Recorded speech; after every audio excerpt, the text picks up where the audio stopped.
MP Hasnat Abdullah এই captain সাহেব MP নির্বাচিত হয়েই আমাদের সবারকে চোখে আঙুল দিয়ে ব্ল্যাকবোর্ডে সুন্দর করে হিসাব করে করে বুঝিয়ে দিয়েছেন একজন এমপি দেশের ভিতর এবং দেশের বাইরে থেকে কি পরিমাণে মালামাল পান। তিনি যে খেজুর পান, দুম্বা পান, কম্বল পান, আমরা এতদিন জানতামই না। ক্যাপ্টেন আমাদেরকে জানার সুযোগ করে দিয়েছেন। আমরা এটাও জেনেছি ক্যাপ্টেনের এই ক্লাসের মাধ্যমে, উনি যে ক্লাস নিয়েছেন সেটার মাধ্যমে আমরা বুঝতে পেরেছি আমাদের দেশের অধিকাংশ এমপি সাহেবই চোর, অথবা তাদের নিচের অংশটা চোর।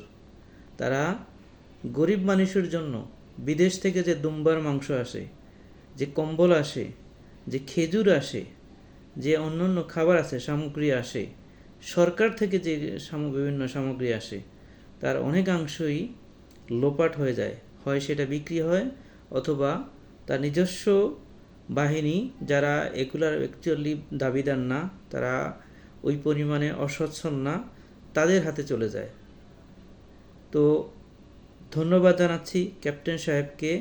আমরা আরও কিছু ক্লাসের জন্য অপেক্ষা করব, যে এমপি সাহেবরা আর কি কি ফ্যাসিলিটি পান, সেটা সরকার থেকে হোক, দাতা সংস্থা থেকে হোক, অথবা মধ্যপ্রাচ্য হোক, বিদেশের অন্য অন্য জায়গা থেকে হোক, কি কি ফ্যাসিলিটি ওনারা পান সেটা আমরা জানতে চাই।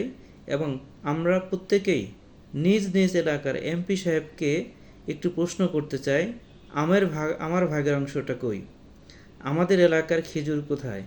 এখানে যে দুম্বার মাংস এসেছে তা কোথায়? এখানে যে গ্রান্ট এসেছে, ফরেন গ্রান্ট আসছে, সেটা কোথায়? এমনকি কেন্দ্রীয় সরকার থেকে যে সাহায্য প্রতি মাসে, প্রতি বছরে এবং বিভিন্ন অকেশনে, বিভিন্ন দুর্যোগের সময় আসে, সেই অংশটুকু কোথায়? আশা করি ক্যাপ্টেন সাহেব তার এই ক্লাস এবং সচেতনতামূলক যে প্রোগ্রাম যেটা শুরু করেছেন, এটা চালিয়ে যাবেন ইনশাল্লাহ। আমরা ক্যাপ্টেন সাহেবের সাথে আছি। ধন্যবাদ সবাইকে।